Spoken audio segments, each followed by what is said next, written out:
हाँ तो प्यारे बच्चों, कैसे हैं आप लोग। उम्मीद करते हैं कि आप लोग एकदम अच्छे से होंगे, मस्त होंगे, स्वस्थ होंगे, तंदुरुस्त होंगे और मन लगा करके प्यारे बच्चों आप लोग पढ़ाई में लगे होंगे, क्योंकि परीक्षा अब नजदीक आ गया है, परीक्षा का डेट निकल गया है। और जब किसी चीज के बारे में कंफर्म पता चल जाए ना, तो कह सकते हैं कि उसके प्रति पागलपन और ज्यादा बढ़ जाता है। यानी कि अब हमें कंफर्म ये डेट पता चल चुका है कि हमारा परीक्षा कब से होने वाला है। और तब प्यारे बच्चों हम ये कोशिश करते हैं कि जितना तेज गति से हो सके, जितना ज्यादा से ज्यादा हो सके तैयारी करें, ताकि परीक्षा में नंबर हमारा एकदम बढ़िया आए। ठीक है ना। बहुत सारे बच्चे हमसे मिलते हैं, बहुत सारे बच्चे हमसे बातचीत करते हैं तो कहते हैं कि सर तैयारी नहीं है, कैसे अपने आप को तैयार करें, परीक्षा से सर डर लग रहा है। तो देखिए प्यारे बच्चों, परीक्षा को अगर डर बना लीजिएगा ना तो परीक्षा आपको डरा देगा। ठीक है, परीक्षा से अगर डर जाइएगा तो वो आपको डरा देगा। तो परीक्षा से डरना नहीं है, सबसे पहली बात तो ये। जिस दिन डर गए ना तो समझिए कि वो आपको नीचे लेकर के चला जाएगा। तो आपसे परीक्षा डरना चाहिए, परीक्षा को आपसे डर लगना चाहिए, कुछ ऐसा आप में ताकत हो। समझ गए। और इसके लिए आप लोगों को पढ़ना पड़ेगा, मेहनत करना पड़ेगा, तभी ना परीक्षा को डरा पाइएगा। और नहीं तो परीक्षा तो अच्छे अच्छे धुरंधर को डरा देता है, फिर आपको तो वो डरा ही देगा। तो इसलिए प्यारे बच्चों आपको क्या करना है ना कि परीक्षा को डरा करके रखना है। ओके, चलिए भाई। हाँ, जल्दी से जल्दी प्यारे बच्चों आप ये क्या कर लीजिए, अब फटाफट से आप लोग अब तैयार हो जाइए। ठीक है ना, जल्दी से जल्दी आप लोग तैयार हो जाइए। किस चीज के लिए? तो प्यारे बच्चों आज का क्लास करने के लिए। और आज का जो क्लास है ना, इसमें आपका इतिहास समाप्त हो जाएगा। आपको पता है ना, जब हम लोग कुछ दिन पहले इतिहास पढ़ रहे थे तो 8वां नंबर चैप्टर में 2 क्लास ऑलरेडी हम ले चुके थे, और आज तीसरा क्लास होगा। और तीसरा क्लास प्यारे बच्चों आज हम लोग समाप्त करेंगे इतिहास का। ठीक है ना, इतिहास का आज हम लोग तीसरा क्लास है, 8वां नंबर चैप्टर का, वो समाप्त करेंगे। यानी कि सबसे आखिरी जो चैप्टर है इतिहास का, प्रेस, संस्कृति एवं राष्ट्रवाद, प्रेस, संस्कृति एवं राष्ट्रवाद, ये प्यारे बच्चों आज हम लोग खत्म करने वाले हैं, ये आज हम लोग समाप्त करने वाले हैं। ठीक है ना। तो आप लोग एकदम अच्छे तरीके से ध्यान से सुन लीजिए। आज जब हम ये चैप्टर समाप्त करेंगे उसके बाद आपका पूरा इतिहास समाप्त हो जाएगा, और इतिहास में उसके बाद हमें नहीं लगता है कि कहीं पर थोड़ा सा भी आप लोगों को कोई दिक्कत रह जाएगा। ठीक है ना। तो अब हम चाहते हैं कि आप लोगों को भाई अच्छे तरीके से एकदम तैयार किया जाए।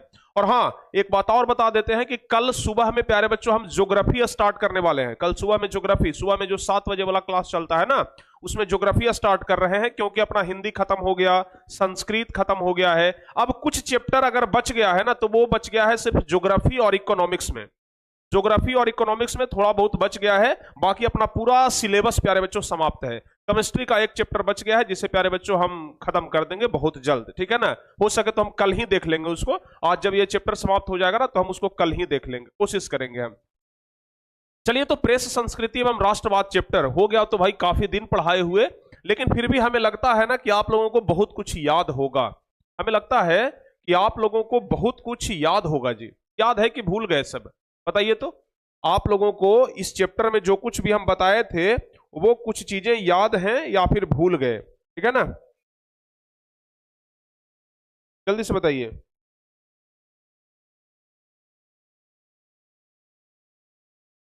याद है या फिर भूल गए प्यारे बच्चों? जल्दी से बताइए, फटाफट से बताइए। कुछ याद है या फिर पूर्ण रूप से भूल गए? जल्दी से बता दीजिए। अगर याद है तो फिर चलिए एक बार हम पुनः रिवीजन भी करवा देते हैं। लेकिन हाँ, उसके पहले एक बात और आपको हम बता देते हैं कि जो बच्चे क्रैश कोर्स में अभी तक नहीं जुड़े हैं ना, जो बच्चे क्रैश कोर्स में अपना एडमिशन नहीं लिए हैं, तो फिर बाबू क्रैश कोर्स में आप जल्दी से एडमिशन ले लीजिए। ठीक है, क्योंकि 2024 परीक्षा में जो सवाल पूछा जाएगा आपके परीक्षा में, आपके सवाल में जो क्वेश्चन छपा हुआ रहेगा ना, हो सकता है कि वो क्वेश्चन प्यारे बच्चों बहुत आसान भाषा में आपको समझा दे और वही क्वेश्चन आप परीक्षा में लेकर के फंस जाए। तो इसलिए अगर आप चाहते हैं कि तैयारी को मजबूत करें, चूंकि आपका अब जो स्थिति है ना वो एकदम अंतिम स्थिति में है, हम यही कह सकते हैं आपका स्थिति एकदम अंतिम है, क्योंकि परीक्षा अब बस कुछ दिनों के बाद है, 70-75 दिनों में आपका परीक्षा स्टार्ट हो जाएगा। तो इसलिए प्यारे बच्चों हम चाहते हैं कि क्रैश कोर्स में आप लोग जुड़े और एकदम बेहतरीन तरीके से पढ़ाई करें। जो कुछ भी परीक्षा में आने वाला है, जो कुछ भी पूछने वाला है, जिससे आपको डर लगता है, वो डर को हम दरकिनार करें, वो डर को हम खत्म करें। ठीक है ना, ध्यान रखिएगा इस बात को। और इसलिए हम प्यारे बच्चों क्या करने वाले हैं, ये कोर्स में बेहतरीन तरीके से पढ़ाने वाले हैं। तो आप लोग एकदम बेहतरीन तरीके से जल्दी जुड़ भी जाइए, ताकि आप लोग को हम पढ़ाई एकदम अच्छे तरीके से करा सके। ठीक है, 199 यानी कि 199 का कोर्स है। अगर किसी प्रकार का दिक्कत होता है तो यहां पर आप लोग कॉल कर सकते हैं। और एक और बात प्यारे बच्चों, जो बच्चे अभी तक इस बुक को परचेज नहीं किए हैं ना, तो फिर जल्दी से इस किताब को भी अपने घर पर मंगवाइए और इस किताब में दिए गए हर एक क्वेश्चन को अभी से ही याद करने में लग जाइए। ठीक है ना, अभी से ही इस किताब को ना याद करने में लग जाइए, ताकि एकदम बेहतरीन तरीके से आप तैयारी कर लें। और आज बहुत सारे बच्चे जुड़े नहीं हैं भाई, क्या बात है। ठीक है ना, आज बहुत सारे बच्चे जुड़ नहीं रहे हैं।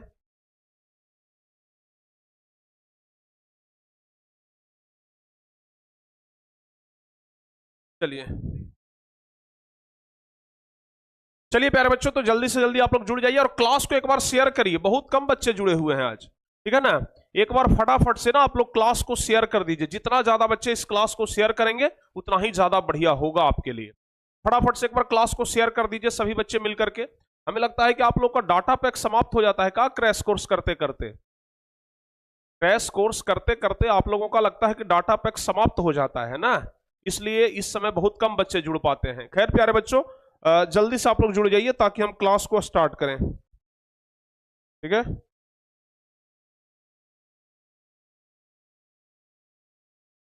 जल्दी से बाबू क्लास को एक बार शेयर कर दीजिए फटाफट से।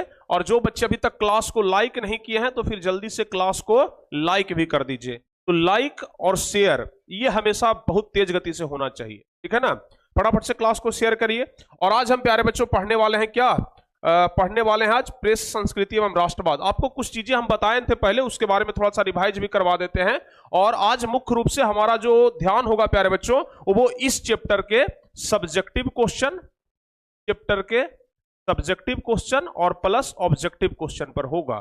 ठीक है ना, सब्जेक्टिव और ऑब्जेक्टिव पर होगा। ठीक है ना, इस चैप्टर के जितने भी सारे सब्जेक्टिव क्वेश्चन हैं और जितने भी सारे ऑब्जेक्टिव क्वेश्चन हैं उस पर हमारा ध्यान होगा। और आज हम इसके पूरे सब्जेक्टिव ऑब्जेक्टिव को कवर करेंगे।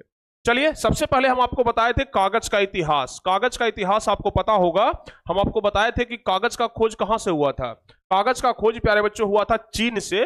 और 105 ईस्वी में, 105 नहीं भाई, 105 ईसा पूर्व में, 105 ईसा पूर्व में टस लाई लुन जो कि चीनी नागरिक था, उसने कपास और मलमल का प्रयोग करके पहली बार कागज बनाया था। ये सब हम आपको बता दिए थे। कागज का आविष्कार कहां में हुआ था, जल्दी से बताइए।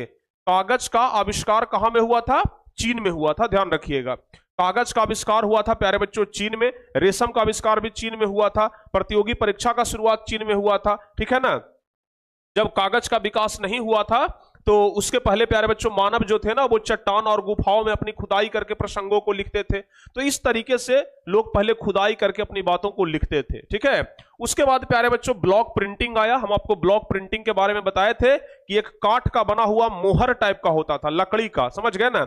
जैसे मान लिया जाए कि ये कोई मोहर है, समझ गए, ये काठ का बना हुआ मोहर टाइप का होता था और इधर कुछ लिखा हुआ रहता था। इसको स्याही में से डुबो करके और कागज पर ऐसे करके छाप दिया जाता था। तो इसको कहा जाता था ब्लॉक प्रिंटिंग। जैसे मान लिया जाए कि स्याही है तो उसमें इसको डुबाया और डुबा करके अगर मान लिया जाए इस कागज पर हमें छपाई करना है तो इस कागज पर इस तरीके से मोहर के जैसा मार दिया जाता था।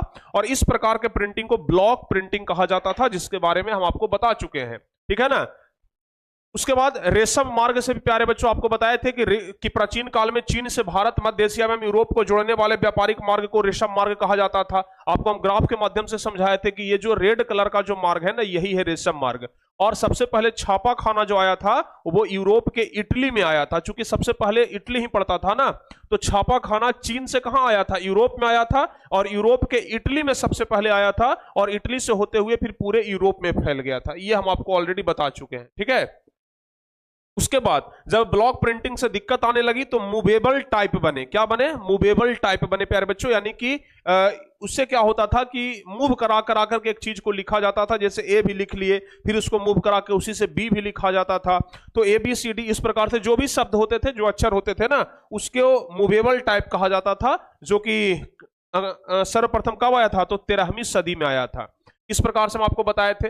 ठीक है, उसके बाद गुटेनबर्ग के बारे में हम आपको बताए कि गुटेनबर्ग जो था प्यारे बच्चों, ये क्या किया था, छापा खाना का आविष्कार किया था। क्योंकि इसके घर में ना जैतून का तेल और जो जो तेल पेरने वाला जो मशीन ये सब होता है ना, ये सब मशीन इसके घर में लगा हुआ था, ये परिचित था, इसलिए अपने बल बुद्धि विवेक का प्रयोग करके क्या किया, प्रिंटिंग प्रेस यानी कि छपाई खाना का आविष्कार किया पहली बार। ठीक है ना।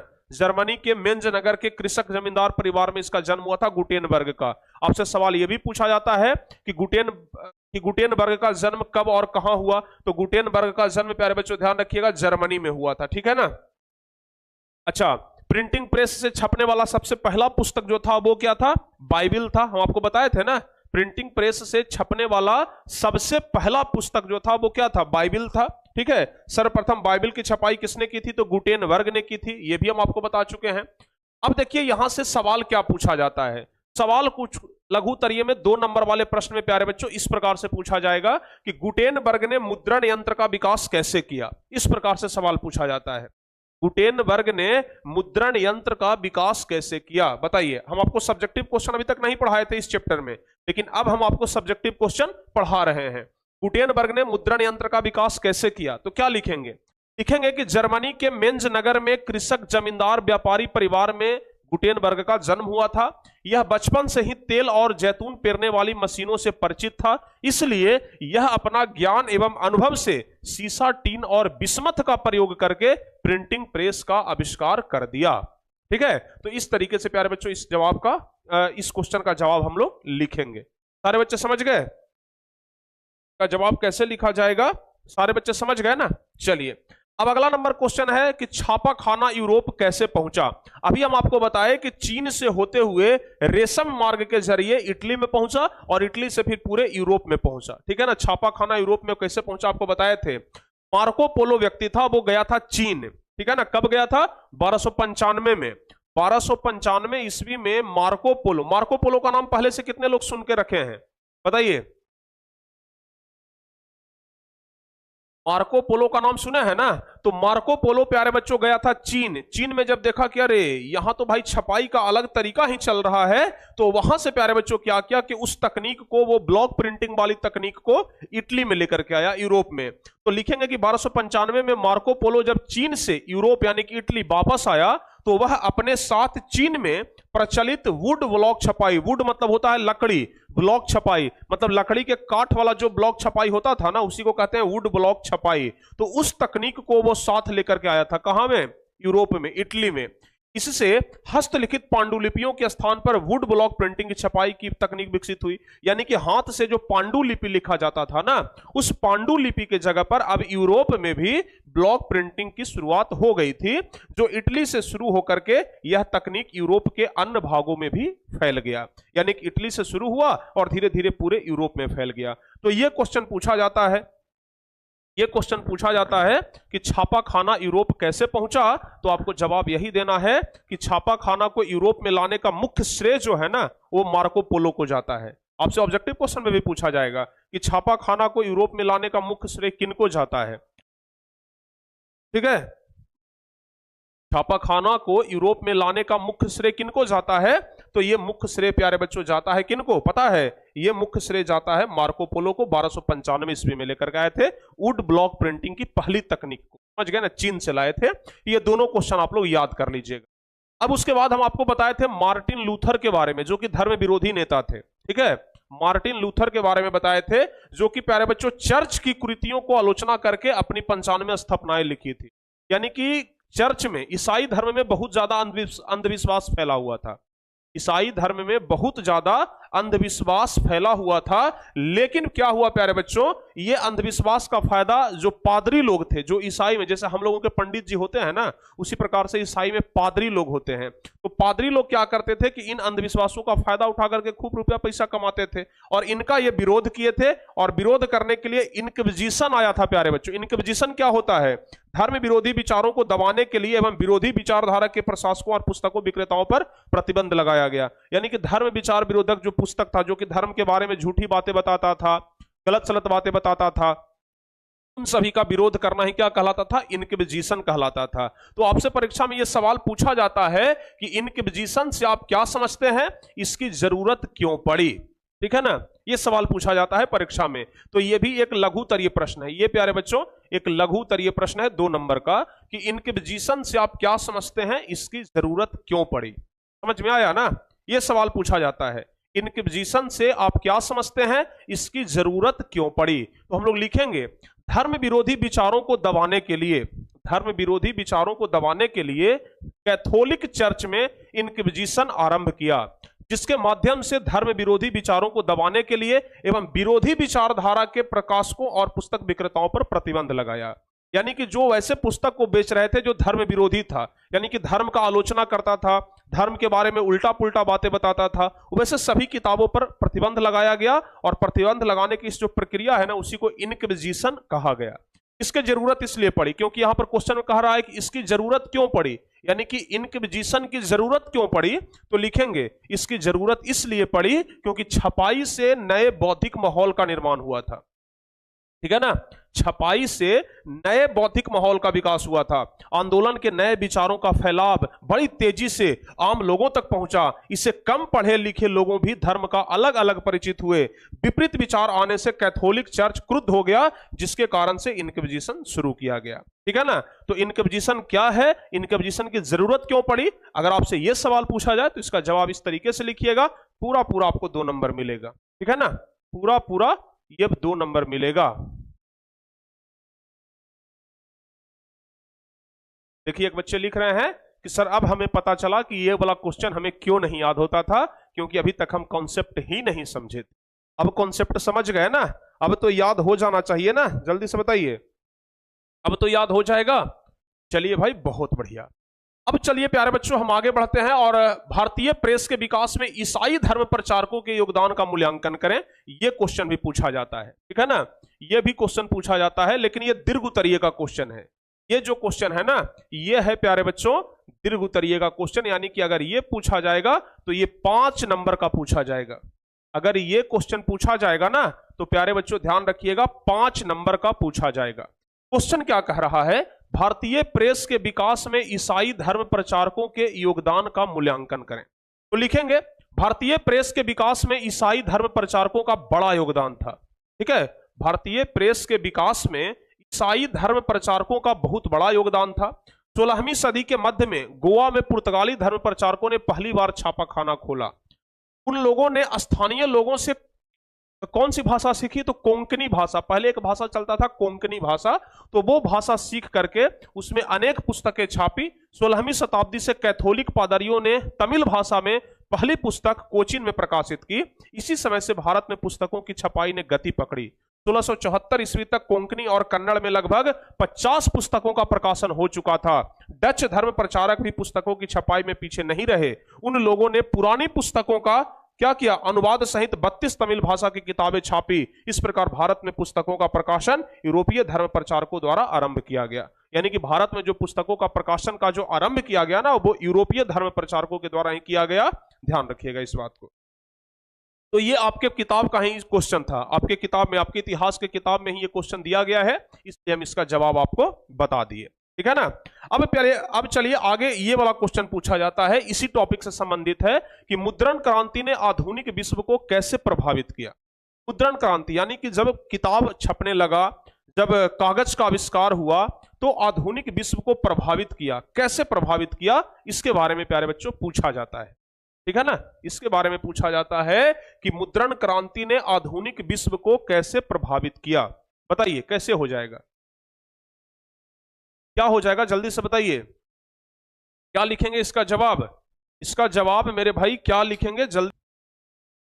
चलिए, आवाज आ रहा है आपके पास, पर जल्दी से कंफर्म करके बता दीजिए, यस सर और नो सर। प्लीज प्यारे बच्चों जल्दी से एक बार कंफर्म करके बता दीजिए, क्या आवाज आपके पास बिल्कुल क्लियरली पहुंच रहा है? सही है ना?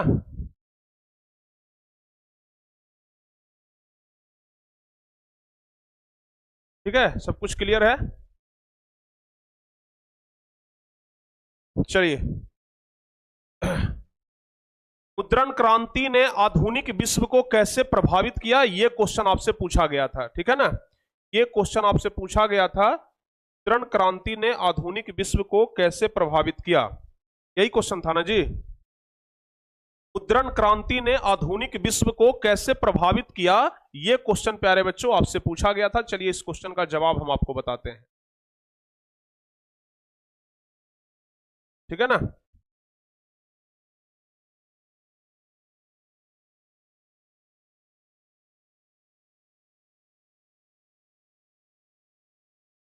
मुद्रण क्रांति आधुनिक को कैसे प्रभावित किया, यही वाला सवाल आपसे पूछा गया था।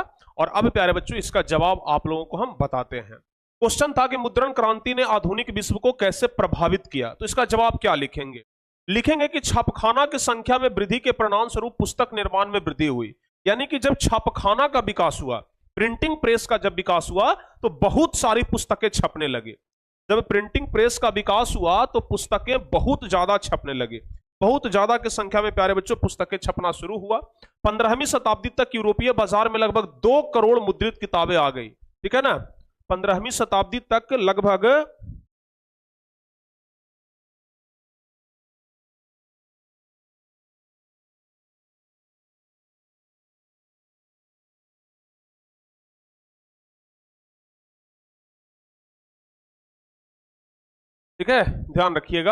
15वीं शताब्दी तक लगभग कितना करोड़ किताब आ गया, तो लगभग 2 करोड़ मुद्रित किताबें ना बाजार में आ गई, जिसकी संख्या 16वीं सदी तक 20 करोड़ हो गई।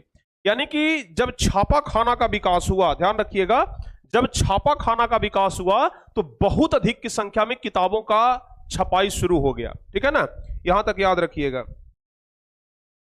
जब छापा खाना का विकास हुआ प्यारे बच्चों, तो बहुत अधिक संख्या में किताबों का छपाई शुरू हो गया। आम लोगों की जिंदगी ही बदल दी गई। ठीक है ना, लोगों का जुड़ाव हो गया, लोगों के पास सूचना पहुंचने लगा, ज्ञान, संस्था और सत्ता से नजदीकी स्तर पर लोगों का परिचय हुआ, जिसके कारण लोगों में बदलाव आया। यानी कि जब छापा खाना का विकास हुआ तो लोगों में बहुत तेज गति से बदलाव आया। क्यों भाई? क्योंकि पहले के लोग ना पता नहीं, जैसे राजनीति में क्या हो रहा है, दुनिया में क्या हो रहा है, अगर आप लोग सोच करके देखिए, अगर आपके पास टीवी न रहे, अगर आपके पास समाचार पत्र का कोई जरिया न रहे, अगर आपके पास न्यूज आने का कोई साधन न रहे, तो दुनिया देश में क्या हो रहा है, पूरे भारत में क्या हो रहा है, आपको पता चलेगा? आपको पता चलेगा कि संसार में इस समय क्या हो रहा है? नहीं हो रहा है ना, है? नहीं ना हो रहा है, तो प्यारे बच्चों पता ही नहीं चल पाएगा। लेकिन आज दुनिया के किसी भी कोने में कोई भी घटना घटती है, तुरंत हमें पता चल जाता है, क्योंकि आज क्या है? प्रेस है, मीडिया है, समझ गए ना, लोग वहां से तुरंत हम लोगों को जानकारी दे देते हैं। तो ध्यान रखिएगा, आम लोगों का जुड़ाव जो है ना, वो सूचना, ज्ञान, संस्था और सत्ता से नजदीकी स्तर पर हुआ, जिसके कारण लोगों में बदलाव आया। मार्टिन लूथर के लेख आम लोगों में काफी लोकप्रिय हुए और धर्म सुधार आंदोलन की शुरुआत हुई। धर्म सुधार आंदोलन के नए विचारों का फैलाव काफी तेज गति से आम लोगों तक पहुंचा। यानी कि धर्म सुधार भी बहुत तेज गति से फैला जब पेपर का विकास हुआ, यानी कि जब प्रिंटिंग प्रेस का विकास हुआ। क्योंकि पहले के लोग ना धर्म सुधार करने के लिए एक जगह पर लोगों को बुलाते थे, मीटिंग कराते थे, लोगों को समझाते थे। लेकिन जब प्रिंटिंग प्रेस का विकास हुआ तो लोगों को समझाने का जरूरत नहीं था, बस किताब में छाप दीजिए और किताब को भिजवा दीजिए लोगों के पास। लोग किताब को पढ़ लेते थे और पढ़ करके समझ जाते थे कि ये हमें क्या कहना चाह रहा है। समझ गए ना? तो प्रिंटिंग प्रेस के कारण राष्ट्रवाद का भी विकास हुआ था। प्रिंटिंग प्रेस के कारण लोगों में धर्म सुधार आंदोलन के प्रति आस्था भी बढ़ी कि भाई हमें धर्म को सुधारना है। ठीक है ना? तो और लोगों में प्यारे बच्चों एक नया जागरण पैदा हुआ कि नहीं भाई, हमें किस तरीके से जिंदगी जीनी है। तो ये सब ना किताब के कारण हो पाया। अगर हम लोग किताब ना पढ़ें तो क्या हम लोगों के पास नॉलेज आ पाएगा? नहीं आ पाएगा। किताब के कारण हम लोग बहुत कुछ जान पाते हैं। ठीक है ना? आज हम लोग इतिहास पढ़ रहे हैं। अगर प्रिंटिंग प्रेस नहीं रहता, अगर छपाई खाना का विकास नहीं हुआ रहता, तो क्या इतना हम लोग इतिहास पढ़ पाते? नहीं पढ़ पाते। अब आप लोग कहिएगा कि सर ताऊ बढ़िया होता इतिहास पढ़ने से बच जाते। आप लोग कहते ना, हैं? आप लोग यही ना कहते कि सर इतिहास पढ़ने से हम बच जाते। ठीक है ना? हैं? इतिहास नहीं पढ़ना पड़ता, छपाई खाना का विकास नहीं होता तब। तो सबसे बड़ा चीज तो है कि चीन जो परीक्षा का आविष्कार कर दिया, सबसे बड़ा दोस्त तो उसका है कि परीक्षा का आविष्कार कौन किया? चीन किया। चीन अगर नहीं रहता तो परीक्षा आता ही नहीं, आप लोग ऐसे ही बच जाते, आप लोग को परीक्षा देना नहीं पड़ता। ठीक है ना? लेकिन परीक्षा भी होना बहुत जरूरी है। तो मुद्रण क्रांति ने आधुनिक विश्व को कैसे प्रभावित किया, आप लोग देख लिए। जितना क्वेश्चन आज हम बता रहे हैं ना, उतना अगर देख लिए ना तो न तो क्वेश्चन बैंक का एक भी क्वेश्चन छूटेगा, और न ही प्यारे बच्चों आपसे आपका जो किताब है वहां का एक क्वेश्चन छूटेगा। एक भी क्वेश्चन आपसे छूटने वाला नहीं है, ये आप लोग ध्यान रख लीजिए। ठीक है ना? चलिए आगे बढ़ जाएं। अब आगे बढ़ जाएं, जल्दी से बताओ। आगे बढ़ जाते हैं सर। चलिए भाई आगे बढ़ जाते हैं। अगला क्वेश्चन प्यारे बच्चों, अच्छा अगला टॉपिक हम आपको बताए थे भारत में प्रिंटिंग प्रेस का विकास, कि भारत में प्रिंटिंग प्रेस का विकास कैसे हुआ, यही ना बताए थे। भारत में प्रिंटिंग प्रेस का भारत में प्रिंटिंग प्रेस का विकास कैसे हुआ, ये प्यारे बच्चों हम आपको बताए थे, ठीक है ना। भारत में प्रिंटिंग प्रेस का विकास कैसे हुआ ये हम आपको बताए थे। तो ध्यान रखिएगा, भारत में सर्वप्रथम 16वीं सदी में प्रिंटिंग प्रेस की स्थापना का श्रेय पुर्तगालियों को जाता है। यानी कि भारत में सर्वप्रथम 16वीं सदी में प्रिंटिंग प्रेस का स्थापना हुआ था और इसका श्रेय पुर्तगाली को जाता है। आपको पहले पता है, आपको हम बता भी चुके हैं कि जब छापा खाना का आविष्कार नहीं हुआ था तो इस तरीके से पांडुलिपियों को हाथ से लिखा जाता था। इसको सजिल्द भी किया जाता था, यानी कि इसके ऊपर से एक कवर लगाया जाता था ताकि ये सुरक्षित रहे, और उसको कहा जाता था सजिल्द करना। क्या करना? सजिल्द करना, ठीक है ना, सजिल्द करना। यानी कि ये जो था ना, ये जो पांडुलिपि था प्यारे बच्चों, इसको सजिल्द भी किया जाता था, यानी कि इसको बचाने के लिए इसके ऊपर में कवर चढ़ाया जाता था ताकि इसे कुछ ना हो और ये एकदम सुरक्षित रहे। तो जब छापा खाना का विकास नहीं हुआ था तो पांडुलिपि पर हमें पांडुलिपि का क्या किया जाता, पांडुलिपि पर लोगों ने हाथ से लिखना, पांडुलिपियों का विकास हुआ था, ठीक है ना। लेकिन छापा खाना के बाद भारत में समाचार पत्र का उदय कब हुआ था? 19वीं शताब्दी में हुआ था। समाचार पत्र का अगर पूछा जाए कि समाचार पत्र भारत में कब आया, तो 19वीं शताब्दी में आया था, ध्यान रखिएगा, ठीक है। अच्छा, अब पांडुलिपि से सवाल पूछ दिया जाता है लघुतरीय में। लघुतरीय में सवाल किया जाता है बाबू पांडुलिपि से कि पांडुलिपि क्या है, इसकी क्या उपयोगिता है। पांडुलिपि क्या है, इसकी क्या उपयोगिता है, यह सवाल पूछा जाता है परीक्षा में, ठीक है ना। पांडुलिपि क्या है और इसकी क्या उपयोगिता है। तो लिखेंगे हम लोग कि जब छापा खाना का विकास नहीं हुआ था तो इसके पहले भोजपत्र या हाथ से बने कागज पर हाथ से लिख करके पुस्तकें तैयार की जाती थी। यानी कि जब छपाई खाना का विकास नहीं हुआ था, जब छापा खाना का विकास नहीं हुआ था, तो इससे पहले भोजपत्र या हाथ से बने कागज पर हाथ से लिख करके पुस्तकें तैयार की जाती थी। इन्हें ही पांडुलिपि कहते हैं। यानी कि कागज पर हाथ से जो लिखा जाता था ना, कागज पत्र, जो कागज पर जो हाथ से लिखा जाता था, उसे ही प्यारे बच्चों हम क्या कहते थे? भोजपत्र, पांडुलिपि कहते थे। इनके किनारों को सुंदर रंगीन चित्रों से सजाया जाता था। यानी कि जो पांडुलिपि होता था ना, इनके किनारों को सुंदर रंगीन चित्र से सजाया जाता था। इनके पन्नों पर जिल्द चढ़ा दी जाती थी जिससे वो सुरक्षित रहे। पांडुलिपि बनाने की विधि कठिन और महंगी होती थी। पांडुलिपि बनाने की जो विधि होती थी ना, वो बहुत महंगी होती थी, कठिन होती थी। संस्कृत, पाली, प्राकृत, क्षेत्रीय भाषाओं, अरबी तथा फारसी में ऐसी असंख्य पांडुलिपियां तैयार की गई। पांडुलिपियों की लिखावट कठिन होने तथा प्रचुरता से उपलब्ध नहीं होने के कारण यह आम आदमी के पहुंच से बाहर होती थी। यानी कि पांडुलिपि बहुत ज्यादा महंगा होता था, ये बात भी आप लोग ध्यान रखिएगा, ठीक है ना। तो चलिए, यहां तक में अगर किसी प्रकार का कोई दिक्कत है भाई तो जल्दी से बता दीजिए आप। यहां तक में अगर किसी प्रकार का कोई दिक्कत है बाबू तो आप हमें जल्दी से बताइए। पांडुलिपि के बारे में समझ गए, पांडुलिपि की क्या उपयोगिता है इसके बारे में आप लोग समझ गए। अब देखिए, यहां से अगला जो चीज आता है समाचार पत्रों की स्थापना। समाचार पत्रों का स्थापना कैसे हुआ? तो समाचार पत्रों की स्थापना के बारे में हम आपको बताए थे कि आधुनिक भारतीय प्रेस का प्रारंभ कब हुआ था? 1786 में विलियम बोल्टस ने किया था, ठीक है ना। और आपको यह भी बताए थे प्यारे बच्चों कि भारत में अंग्रेजों के द्वारा छपने वाला सबसे पहला समाचार पत्र कौन था? बंगाल गजट था। बताए थे ना? अरे बताए थे, हाँ या ना? भारतीयों, अंग्रेजों के द्वारा भारत में छपने वाला पहला समाचार पत्र कौन था? बंगाल गजट था। यह बात ध्यान रखिएगा, कौन था? बंगाल गजट, जिसका प्रकाशन कौन किया था? जेम्स ऑगस्टस हिक्की ने किया था। कौन किया था?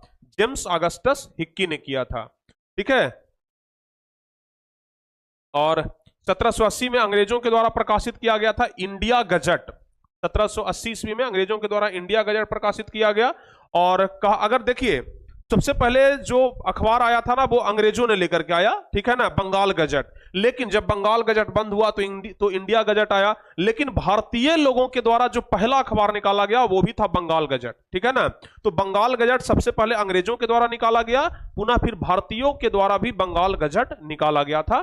ये बात भी प्यारे बच्चों ध्यान रखिएगा, ठीक है ना। तो बंगाल गजट 1816 में आया, जो भारतीयों के द्वारा लाया गया। और जो अंग्रेजों के द्वारा बंगाल गजट लाया गया था वो आया था 1780 ईस्वी में, ठीक है। अंग्रेजों के द्वारा जो बंगाल गजट लाया गया वो लाया गया 1780 में, और भारतीयों के द्वारा जो बंगाल गजट लाया गया वो 1816 ईस्वी में लाया गया था। ये बात आप लोग ध्यान रखिएगा, ठीक है ना, काफी ज्यादा इंपॉर्टेंट है। बंगाल गजट, जिसका हम चित्र भी आपको दिखाए थे, ये देखिए है बंगाल गजट, है ना, लिखा हुआ बंगाल गजट। और ये किताब का, और ये पेपर कब का है? दस्त 1781 ईस्वी का प्यारे बच्चों ये अखबार है। 1781 ईस्वी का ये अखबार है, देख लीजिए, जिसका चित्र बहुत मुश्किल से आप लोगों के लिए हम उपलब्ध कर लिए। ठीक है ना, ध्यान रखिएगा। इसके बाद प्यारे बच्चों राजा राम मोहन राय के बारे में बताए थे, या फिर हम आपको यह बताए थे कि भारतीयों के द्वारा कौन कौन से समाचार पत्र का प्रकाशन किया गया, जिसमें बहुत सारे समाचार पत्र के बारे में हम आपको बताए थे। ठीक है ना, कौन कौन से समाचार पत्र का प्रकाशन हुआ, बहुत सारे समाचार पत्र के बारे में प्यारे बच्चों हम आपको बताए थे। ठीक है ना, 1821 में बंगाल भाषा में संवाद कौमुदी, 1822 में फारसी में मिरातुल, अंग्रेजी में ब्राह्मणी निकल मैगजीन, ये सब कुछ हम आपको बताए थे। अंग्रेजों के द्वारा छपने वाला कुछ समाचार पत्र, Times of India, Statesman, Englishman, Madras Mail, Pioneer, Civil of Military Gazette, ये सब कुछ प्यारे बच्चों हम आपको बताए थे। भारतीयों द्वारा छपने वाला कुछ समाचार पत्र का नाम हम आपको बताए थे, इसमें संवाद कौमुदी था, मिरातुल अखबार था, ब्राह्मणी निकल मैगजीन था, इंडियन मिरर था, सोम प्रकाश था, केसरी और मराठा था। ठीक है ना, सुलभ समाचार था, उसके बाद बगवासी था, हिंदुस्तान था जो कि उत्तर प्रदेश से आया। इस प्रकार से ढेर सारे प्यारे बच्चों हम आपको समाचार पत्र के बारे में बताए थे। फिर उर्दू पत्रकारिता का विकास कब हुआ था, इसके बारे में बताए थे। उर्दू पत्रकारिता का विकास 1910 से 20 ईस्वी में हुआ। उर्दू पत्रकारिता का नाम बताए थे, अल हिलाल हो गया, अल बिलाग हो गया, हमदर्द हो गया, गदर हो गया, ये सब कुछ उर्दू के पत्रकार थे। ठीक है ना, उर्दू पत्र था जी, जो कि उर्दू में निकला था, उर्दू में प्रकाशित किया गया था इस्लाम धर्म के लिए, यानी कि मुसलमानों के लिए। ठीक है ना, तो ये सब भी आप लोग ध्यान रखिएगा। उसके बाद 19वीं सदी में भारत में प्रेस के विकास को रेखांकित करें, यानी कि ये सब जो प्रेस का विकास हुआ प्यारे बच्चों भारत में, तो इसके बारे में यहां से प्रश्न पूछा जाता है कि 19वीं सदी में भारत में प्रेस के विकास को रेखांकित करें कि 19वीं सदी में भारत में प्रेस का विकास कैसे हुआ, कौन कौन सा प्रेस निकला, इसके बारे में प्यारे बच्चों सवाल किया जाता है। तो हम लोग इसका जवाब कैसे देखेंगे? अगर आप लोगों को ये वाला टॉपिक पूरा समझ में आ गया है ना, तो ये वाला क्वेश्चन आप बड़ा आसानी से बना लेंगे। दीर्घ उत्तरीय का सवाल है ये सवाल है प्यारे बच्चों, दीर्घ उत्तरीय का 5 नंबर का ये सवाल है, और बिहार बोर्ड मैट्रिक परीक्षा में ऑलरेडी पूछा गया ये सवाल है। ठीक है, तो इसके लिए आपको ये चीज याद करना होगा कि कौन सा अखबार कब निकला था, ये आपको याद करना होगा। ठीक है ना, कौन सा समाचार पत्र कब निकला, ये चीज यहां से आपको याद करना होगा, ध्यान रखिएगा। 19वीं सदी में भारत में प्रेस के विकास को रेखांकित करें, तो लिखेंगे 19वीं शताब्दी की प्रेस के विकास के मामले में एक महत्वपूर्ण विशेषता है। भारतीय द्वारा प्रकाशित प्रथम समाचार पत्र 1816 में गंगाधर का साप्ताहिक बंगाल गजट था। बंगाल गजट, जिसके बारे में अभी बताया। 1821 ईस्वी में बंगाल संवाद कौमुदी, 1822 में फारसी में प्रकाशित मीरापुर अखबार, ठीक है ना, मिरातुल अखबार होता है, सॉरी मिरातुल अखबार के साथ राष्ट्रीय समाचार पत्रों का आरंभ हुआ। 1822 ईस्वी में मुंबई से गुजरती भाषा में दैनिक मुंबई समाचार निकलने लगे। राजा राम मोहन राय के प्रयास से 1830 ईस्वी में बंगदत्त की स्थापना हुई। ठीक है, तो ये सब समाचार पत्रों के बारे में हमें सिर्फ लिख देना है इस क्वेश्चन में। 1875 ईस्वी में इंग्लिशमैन कोलकाता से निकला, 1865 में इलाहाबाद से, और 1876 ईस्वी में सिविल और गजट लाहौर से प्रकाशित होने लगे। उसके बाद 1858 ईस्वी में ईश्वर चंद्र विद्यासागर प्रकाशन के रूप में बंगाल में आरंभ किया गया। 1875 ईस्वी के बीच इस पत्र के इंडियन मिरर का प्रकाशन आरंभ हुआ। मोतीलाल घोष के संपादन में 1868 ईस्वी में अंग्रेजी बंगला साप्ताहिक रूप में अमृत बाजार का महत्वपूर्ण स्थान था। 1899 में अंग्रेजी मासिक हिंदुस्तान रिव्यू की स्थापना की गई। तो ये वाला क्वेश्चन हमें लगता है कि सबसे ज्यादा टफ है आप लोगों के लिए, ठीक है ना। ये क्वेश्चन याद करना काफी ज्यादा टफ है, क्योंकि आपको पता है इस क्वेश्चन में प्यारे बच्चों पहली बात तो कि ईयर का नाम एकदम भर भर के याद करना होगा, ईयर, ठीक है ना। वर्ष का नाम आप लोग को भर भर के याद करना होगा, प्लस में व्यक्ति का नाम याद करना होगा, उस व्यक्ति के द्वारा उस वर्ष में कौन सा समाचार पत्र निकाला गया ये आपको याद करना होगा। तो हमें लगता है कि ये वाला ना क्वेश्चन आपके लिए बड़ा कठिन है। कितने ऐसे बच्चे हैं जो ये वाला क्वेश्चन याद कर लेंगे? जल्दी से बताइए, तो जल्दी से बताइए कितने ऐसे बच्चे हैं जो ये वाला क्वेश्चन को भी याद कर लेंगे? कितने ऐसे बच्चों में इतनी क्षमता है? जल्दी से बताइए कितने ऐसे बच्चों में इतनी क्षमता है कि ये वाला क्वेश्चन आप याद कर सकते हैं? जल्दी से बताइए तो एक बार, कितने ऐसे बच्चों में क्षमता है कि ये वाला क्वेश्चन आप याद कर सकते हैं? जल्दी से बता दीजिए कितने ऐसे बच्चों में क्षमता है कि ये वाला क्वेश्चन आप याद कर सकते हैं? हो जाएगा? अरे वाह भाई, तुम लोगों का कॉन्फिडेंस तो एकदम 7वें आसमान पर रहता है, हैं? हो जाएगा क्या? आप लोग का कॉन्फिडेंस बड़ा हाई रहता है जी। हम कर लेंगे सर, हम कर लेंगे। चलिए बहुत बढ़िया। अगर प्यारे बच्चों आप याद कर लेते हैं तो बहुत अच्छा रहेगा, ठीक है ना। अगर याद कर लेते हैं तब तो भाई बहुत अच्छा रहेगा, कोई दिक्कत नहीं है। याद हो जाएगा ना, कोई दिक्कत तो नहीं है?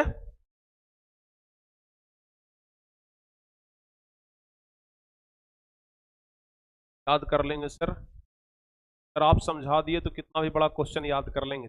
बहुत बढ़िया, तो ये वाला क्वेश्चन याद कर लीजिएगा, ऐसे हम आपको खुल करके बता रहे हैं। इस चैप्टर का सबसे टफ क्वेश्चन प्यारे बच्चों यही है, इस चैप्टर का सबसे टफ क्वेश्चन, इस चैप्टर का सबसे हार्ड क्वेश्चन यही है, ठीक है ना, याद रखिएगा।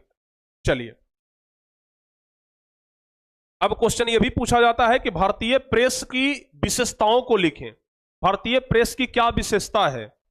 भारतीय प्रेस की क्या विशेषता है, विशेषताओं को लिखा जाता है। तो भारतीय प्रेस की विशेषता लिखना है तो लिखेंगे हम लोग कि 19वीं शताब्दी में जमींदारों तक की रुचि राजनीति में नहीं थी, यानी कि 19वीं शताब्दी तक ना किसी को कोई रुचि नहीं था, मतलब कि राजनीति सब में भी कोई रुचि नहीं था, क्योंकि लोगों के पास जानकारियां कम थी ना, लोगों के पास जानकारियां कम थी, जिस वजह से किसी का रुचि राजनीति में नहीं था।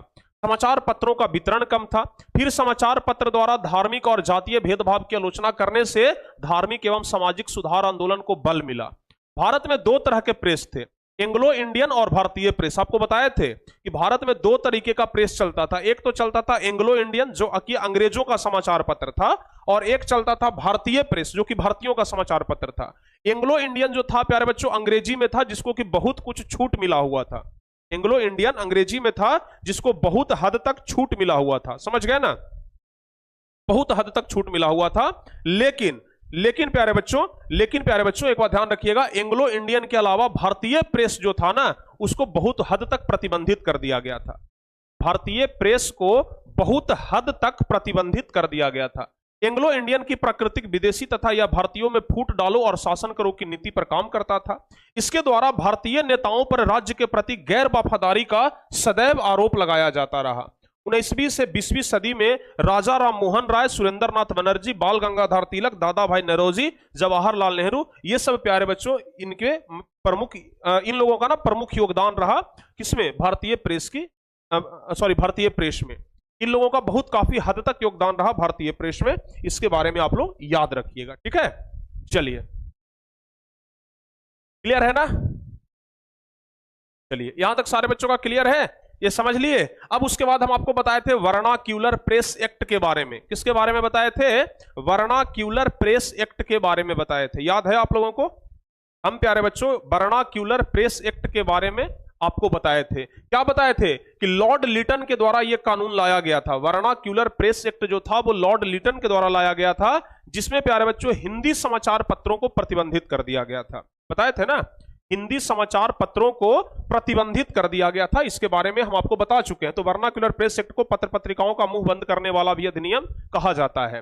तो यहां से एक सवाल पूछा जाता है कि भारतीयों द्वारा वर्नाक्यूलर प्रेस एक्ट का विरोध क्यों किया गया था, यह सवाल पूछा जाता है यहां से, ठीक है ना। और यह लघु तरीके का सवाल है, यह लघु तरीके का सवाल है। यह पूछा जाता है कि भारतीयों द्वारा वर्नाक्यूलर प्रेस एक्ट का विरोध क्यों किया गया, बताइए।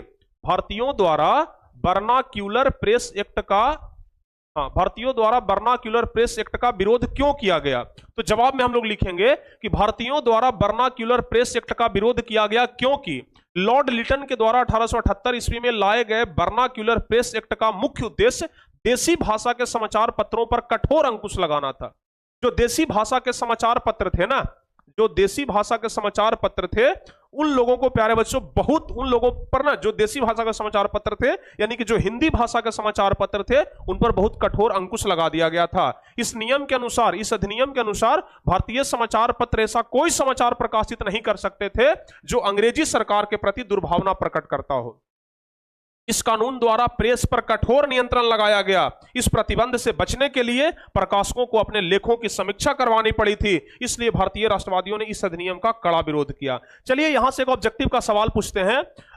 वर्नाक्यूलर प्रेस एक्ट से डर करके कौन समाचार पत्र था जो रातों रात अपनी भाषा बदल लिया था? बताइए, इस क्वेश्चन का जवाब कितने बच्चे दे सकते हैं? जल्दी से बताइए। वर्नाक्यूलर प्रेस एक्ट से बचने के लिए कौन सा समाचार पत्र था जो रातों रात अपनी भाषा बदल लिया था? जल्दी से बताइए क्या होगा इसका जवाब। वर्नाक्यूलर प्रेस एक्ट से बचने के लिए वह कौन सा समाचार पत्र था जो रातों रात अपनी भाषा बदल लिया था? जल्दी से बताओ मेरे भाई। कौन सा ऐसा समाचार पत्र था जो वर्नाक्यूलर प्रेस एक्ट से बचने के लिए रातों रात अपनी भाषा बदल लिया था? बिल्कुल सही जवाब है अमृत बाजार पत्रिका। अमृत बाजार पत्रिका ने रातों रात अपनी भाषा बदल लिया। क्योंकि वर्नाक्यूलर प्रेस एक्ट जब आया था ना, तो ये कहा गया कि हिंदी वाला सब समाचार पत्र बंद हो जाएगा, अंग्रेजी वाला खाली समाचार पत्र रहेगा। तो अमृत बाजार पत्रिका क्या किया, जो पहले हिंदी में छपाई करता था, रातों रात अपनी भाषा बदल लिया और कहा कि कल से हमारा जो अखबार है ना, वो अंग्रेजी में निकलेगा। तो रातों रात अपनी भाषा को बदल लिया था अमृत बाजार पत्रिका। चलिए, बहुत बढ़िया। इस प्रकार से अगर क्वेश्चन का आंसर याद रखे ना भाई, तो सचमुच में कहते हैं एकदम धन्य हो जाएंगे हम, धन्य हो जाएंगे प्यारे बच्चों हम, क्योंकि आप परीक्षा में फोड़ करके आएंगे। ठीक है, एकदम परीक्षा में जबरदस्त तरीके से आप लोग सीख करके आएंगे, समझ करके आएंगे। ठीक है ना, याद रखिएगा। चलिए, अब आगे बढ़ा जाए, आगे बढ़ते हैं। यहां पर प्यारे बच्चों देखिए, वर्नाक्यूलर प्रेस एक्ट से संबंधित है लॉर्ड लिटन। तो लॉर्ड लिटन राष्ट्रीय आंदोलन को गतिमान बनाया कैसे? क्वेश्चन यह भी पूछा जाता है कि लॉर्ड लिटन ने राष्ट्रीय आंदोलन को गतिमान कैसे बनाया? तो लॉर्ड लिटन कैसे गतिमान बनाया? लॉर्ड लिटन लाया था वर्नाक्यूलर प्रेस एक्ट, ठीक है ना, जिसमें बहुत कड़े प्रतिबंध लगाए गए, जिसका विरोध कौन किया? पूरी जनता ने किया। जितने भी तमाम राजनेता थे, राजनेताओं ने विरोध किया, और इसलिए आंदोलन को गतिमान बनाने का उद्देश्य न दिया जाता है लॉर्ड लिटन को, कि लॉर्ड लिटन भाई एक तरीके से बढ़िया काम किया कि आंदोलन को क्या कर दिया, गतिमान बना दिया। तो लिखेंगे कि लॉर्ड लिटन अंग्रेजी समाचार पत्र का समर्थक था, लेकिन देशी समाचार पत्रों के समाजवादी नीतियों के विरुद्ध राष्ट्रवादी भावनाओं को उत्पन्न किया। इसने 1878 ईस्वी में हिंदी भाषा के समाचार पत्रों को अधिक नियंत्रण में लाने का प्रयास किया। राष्ट्रीय स्तर पर इसका मुखर विरोध हुआ, जिससे राष्ट्रीयता की भावना पनपी और भारतीय लोगों में उबाल लाने का यह काम किया। ठीक है ना, यह बात आप लोग ध्यान रखिएगा। बताइए, क्लियर है यहां तक? अब किसी प्रकार का कोई दिक्कत तो नहीं है? अब किसी प्रकार का कोई दिक्कत तो नहीं है ना? No sir. चलिए, अगला है प्यारे बच्चों, भारतीय राष्ट्रवाद के विकास में प्रेस की भूमिका।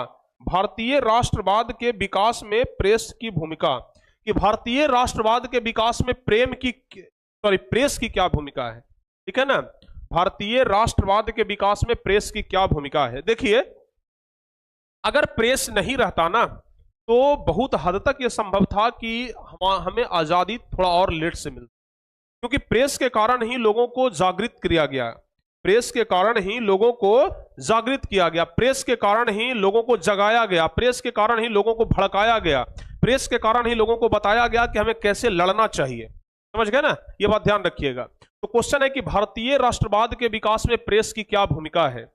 भारतीय राष्ट्रवाद के विकास में प्रेस की क्या भूमिका है? तो लिखेंगे, भाई यहां पर प्रेस छूट गया है, लिखेंगे प्रेस के माध्यम से राष्ट्रीय नेताओं ने अंग्रेजी राज्य की शोषणकारी नीतियों का पर्दाफाश करते हुए जन जागरण फैलाने का कार्य किया। ठीक है ना, प्रेस के माध्यम से राष्ट्रीय नेताओं ने, जो राष्ट्रीय नेता थे, उन्होंने अंग्रेजी राज्य की शोषणकारी नीति, जो अंग्रेजों के द्वारा जो शोषण किया गया था, जो शोषणकारी नीति था, जैसे फूट डालो और शासन करो, यानी कि हिंदू और मुस्लिम को आपस में लड़ा दो और लड़ा के शासन करो, ये सब जो नीति था ना, इन सब नीतियों का पर्दाफाश किया गया। किसके कारण? प्रेस के कारण। विभिन्न प्रकार के अंग्रेजी नीतियों के प्रति व्यापक असंतोष को सरकार के समक्ष पहुंचाने का कार्य प्रेस ने किया। अंग्रेजों के द्वारा भारत का जो आर्थिक शोषण हो रहा था, इसके विरुद्ध प्रेस ने आवाज उठाई। भारतीय नेताओं ने अपनी आवाजों को जनता तक पहुंचाने के लिए प्रेस का सहारा लिया। ठीक है, भारतीय जो नेता थे ना, उन्होंने अपनी आवाज को जनता तक पहुंचाने का काम किया प्रेस के माध्यम से। सामाजिक सुधार के क्षेत्र में प्रेस ने सामाजिक रूढ़ियों, रीति रिवाजों, अंधविश्वास तथा अंग्रेजी सभ्यता के प्रभाव को लेकर के लगातार आलोचनात्मक लेख प्रकाशित किए। यानी कि इस तरीके का लेख प्रेस के माध्यम से प्रकाशित हुआ, जिससे लोगों को जागृत करने का काम किया गया और लोगों को बताया गया किस तरीके से हमें गुलाम बनाया जा रहा है। दक्षिण अफ्रीका में गांधी जी के प्रयासों का भारतीय प्रेस में उल्लेख किया। गांधी जी जब दक्षिण अफ्रीका गए थे, उनके साथ क्या घटा, किस तरीके से वो आंदोलन किए, ये सब प्रेस में वर्णित किया गया, जिससे लोगों को एक नई ऊर्जा मिली। देश के राष्ट्रीय आंदोलन को नई दिशा देने एवं राष्ट्र निर्माण में भी प्रेस की महत्वपूर्ण भूमिका रही। संपूर्ण देश के लोगों के बीच सामाजिक कुरीतियों को दूर करने, राजनीतिक एवं सांस्कृतिक एकता स्थापित करने का कार्य भी किया गया। तो ये सब कुछ प्यारे बच्चों आप लोग ध्यान रखिएगा। ठीक है ना, ठीक है, हाँ जी। तो ये प्यारे बच्चों राष्ट्रीय आंदोलन में प्रेस की भूमिका रही। अब यहां से 2-3 क्वेश्चन पूछा जाता है, राष्ट्रीय आंदोलन में प्रेस की क्या भूमिका है। यहां से 2-3 क्वेश्चन। सबसे पहला क्वेश्चन तो ये पूछा जाता है कि स्वतंत्र भारत में प्रेस की भूमिका पर प्रकाश डालें। सबसे पहला क्वेश्चन तो यहां से यही पूछा जाता है कि प्रेस की भूमिका पर प्रकाश डालें। प्रेस की क्या भूमिका है? तो लिखेंगे स्वतंत्र भारत में प्रेस की भूमिका काफी ज्यादा प्रभावशाली रही है। स्वतंत्र भारत में प्रेस की जो भूमिका है ना, वो काफी ज्यादा प्रभावशाली रही है। यह राजनीतिक, सामाजिक, आर्थिक और अंतरराष्ट्रीय संबंधों के विकास में प्रभावशाली भूमिका निभा रहा है। यह अंतरराष्ट्रीय, राष्ट्रीय, प्रादेशिक, क्षेत्रीय घटनाओं, सरकारी नीतियों, खेलकूद तथा मनोरंजन की सूचना देने वाला प्रमुख माध्यम भी है। यानी कि देश विदेश में क्या चल रहा है इसकी जानकारी हमें सबसे पहले देता है। देश विदेश में क्या चल रहा है इसकी जानकारी यह हमें सबसे पहले देता है, ठीक है ना। यह सरकार पर प्रभावशाली नियंत्रण रखता है तथा लोकतंत्र के चौथे स्तंभ के रूप में कार्य करता है। आपसे पूछा जाएगा सवाल में, ऑब्जेक्टिव सवाल में, कि लोकतंत्र का चौथा स्तंभ किसे कहा जाता है? तो आपका जवाब क्या होगा? लोकतंत्र का चौथा स्तंभ किसे कहा जाता है? तो आपका जवाब होगा कि प्रेस को, मीडिया को लोकतंत्र का चौथा स्तंभ कहा जाता है। तो अगर यह सवाल पूछे कि स्वतंत्र भारत में प्रेस की भूमिका पर प्रकाश डालें, तो ये वाला आप लोग लिख दीजिएगा। उसके बाद अगला क्वेश्चन आपसे यह पूछ सकता है कि राष्ट्रीय आंदोलन को भारतीय प्रेस ने कैसे प्रभावित किया? ये सवाल मोस्ट इंपॉर्टेंट है और ये 5 नंबर का दीर्घ उत्तरीय का सवाल है, ठीक है ना। 5 नंबर का दीर्घ उत्तरीय का सवाल है कि राष्ट्रीय आंदोलन को भारतीय प्रेस ने कैसे प्रभावित किया।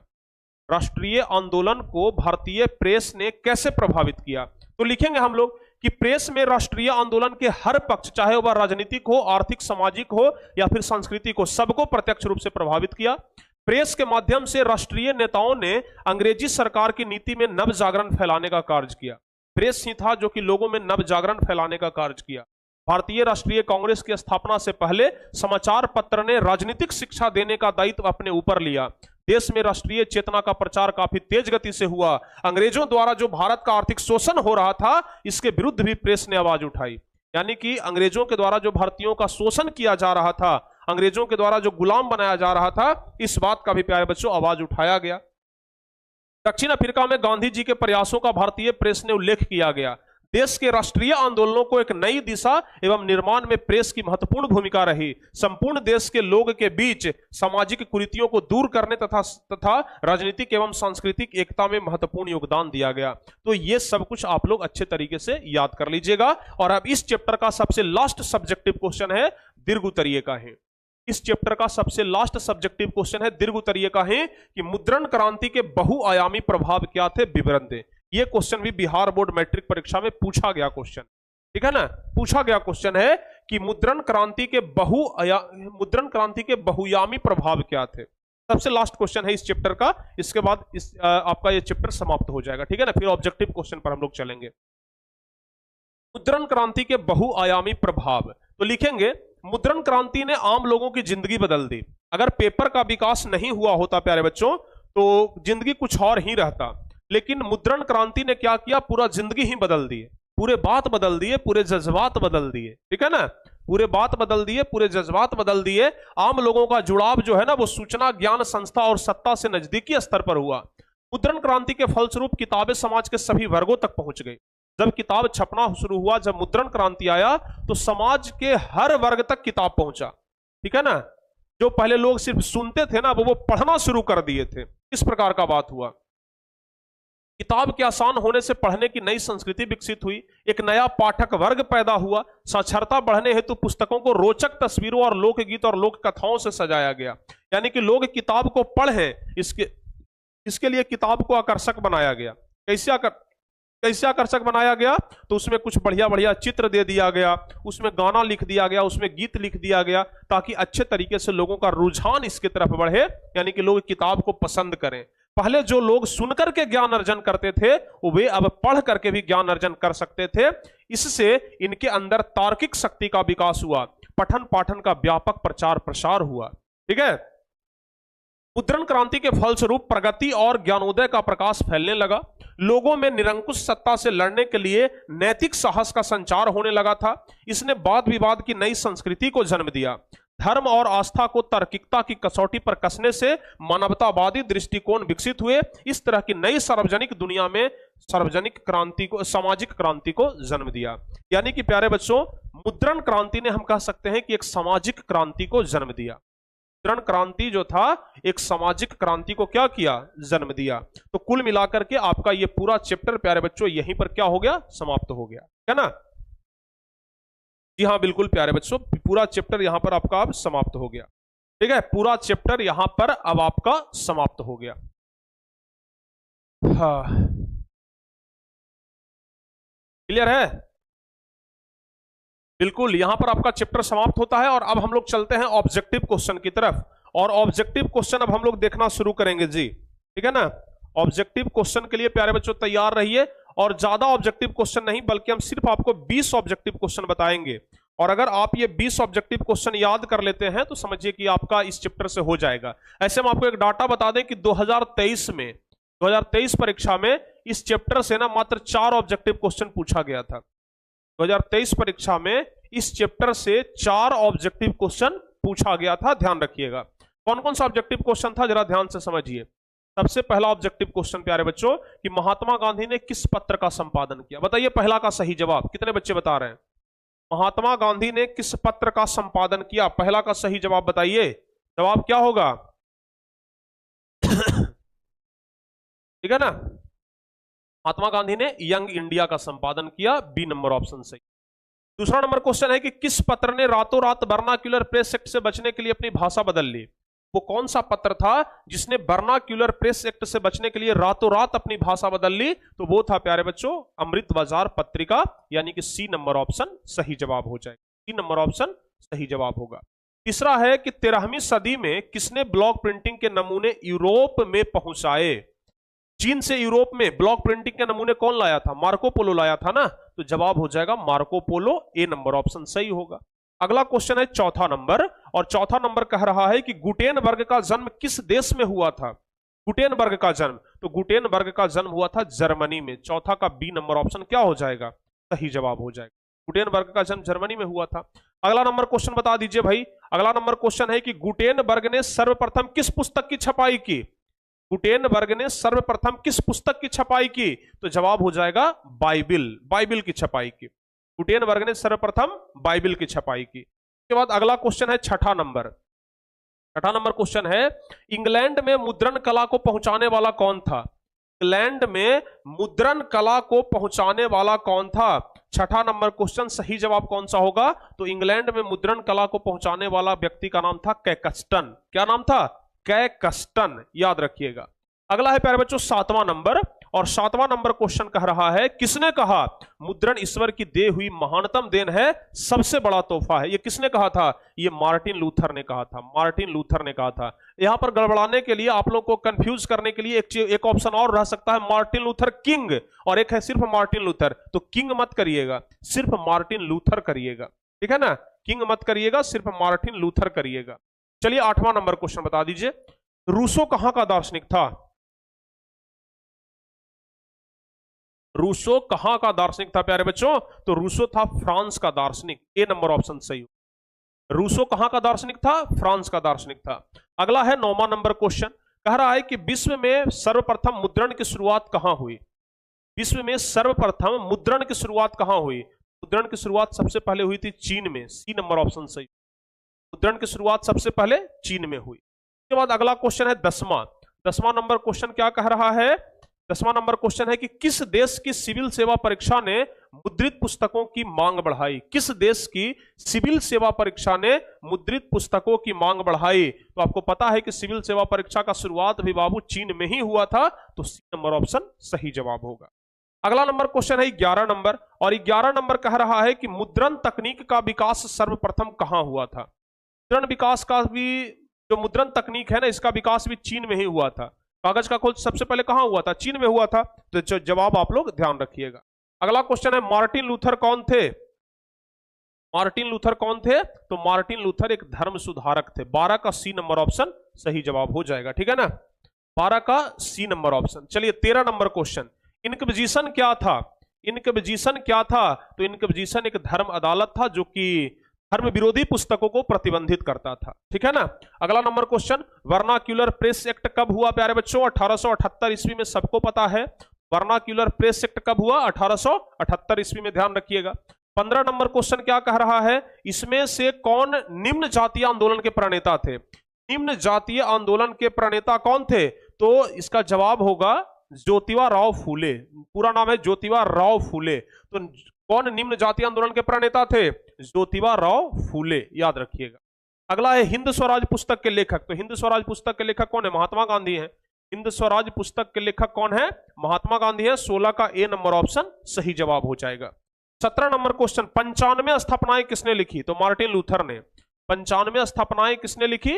मार्टिन लूथर ने। वही धर्म विरोधी के लिए मार्टिन लूथर ने लिखी। 18 नंबर क्वेश्चन क्या कह रहा है? हिंदुस्तान रिव्यू का प्रकाशन किसने आरंभ किया? हिंदुस्तान रिव्यू का प्रकाशन किसने आरंभ किया? तो 18 का सही जवाब हो जाएगा हिंदुस्तान रिव्यू सच्चिदानंद सिन्हा ने किया था। डी नंबर ऑप्शन सही।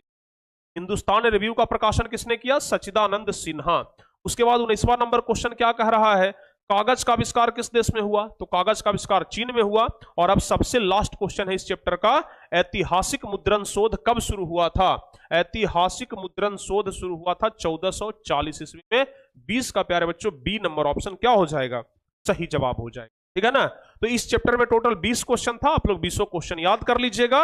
और अब प्यारे बच्चों इसी के साथ आपका ये इतिहास का भी सिलेबस समाप्त हुआ। ठीक है ना, एक बार ताली हो जाए। इसी के साथ प्यारे बच्चों आपका ये आज इतिहास का दुनिया भी क्या हो गया? समाप्त हो गया। अब हम लोग इतिहास के दुनिया से बाहर निकल गए। ठीक है ना। 8 चैप्टर था प्यारे बच्चों, 8 चैप्टर हम आपका कंप्लीट करा दिए एकदम अच्छे तरीके से। एकदम अच्छे तरीके से बाबू 8 चैप्टर हम क्या करा दिए? कंप्लीट करा दिए। अब बताओ भाई, अब किसी प्रकार का कोई दिक्कत?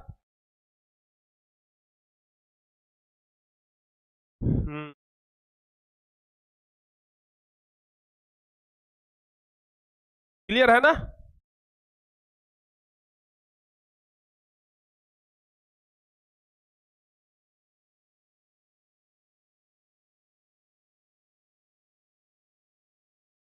हो गया ना। चलिए, अब प्यारे बच्चों लगभग आपका सिलेबस समाप्त हो गया। सोशल साइंस में बस कुछ चैप्टर और बचा है, हम देख ही लेते हैं कितना चैप्टर बचा है भाई। ये सोशल साइंस का ज्योग्राफी का किताब है और कल सुबह से ज्योग्राफी पढ़ाई हो जाएगा। ठीक है ना, कल सुबह से ज्योग्राफी हम स्टार्ट करेंगे और शाम में प्यारे बच्चों अब हम लोगों का सिर्फ प्रैक्टिस चलेगा। ठीक है ना, शाम में सिर्फ प्रैक्टिस चलेगा। 2 चैप्टर और बचा है ज्योग्राफी में। निर्माण उद्योग तक तो हम आपको पढ़ा ही दिए हैं, 2 चैप्टर और बचा है। दोनों चैप्टर हम खत्म कर देंगे सुबह में, फिर इकोनॉमिक्स भी। यानी कि अब शाम में आपका सिलेबस नहीं चलेगा जी। सिलेबस आपका हम सुबह वाले बैच में खत्म कर देंगे और शाम में बस अब प्यारे बच्चों प्रैक्टिस ऑब्जेक्टिव क्वेश्चन का और बीच में सब्जेक्टिव क्वेश्चन का भी। तो कल से आप लोग प्रैक्टिस के लिए तैयार रहिए। कल से आप लोग प्रैक्टिस के लिए तैयार रहिए। हर दिन प्यारे बच्चों हम आपको 100 ऑब्जेक्टिव का प्रैक्टिस करवाएंगे। ठीक है ना, हर दिन 100 ऑब्जेक्टिव का प्रैक्टिस करवाएंगे। ठीक है, ध्यान रखिएगा। चलिए, तो अब आज के इस क्लास को यहीं पे समाप्त करते हैं। ये चैप्टर आपका पूरा समाप्त हो गया है, एकदम अच्छे तरीके से समाप्त हो गया है। ठीक है ना। हाँ, इसका पैनल पीडीएफ आप लोग को मिल जाएगा और नोट्स भी प्यारे बच्चों हम आपको बना करके टॉपर बैच में दे देंगे। नोट्स भी हम आपको टॉपर बैच में दे देंगे। ठीक है ना। चलिए, मिलते हैं प्यारे बच्चों हम आपसे अब अगली क्लास में। मिलते हैं अब आपसे अगली क्लास में। तब तक के लिए जय हिंद, ख्याल रखिएगा अपना, बाय बाय।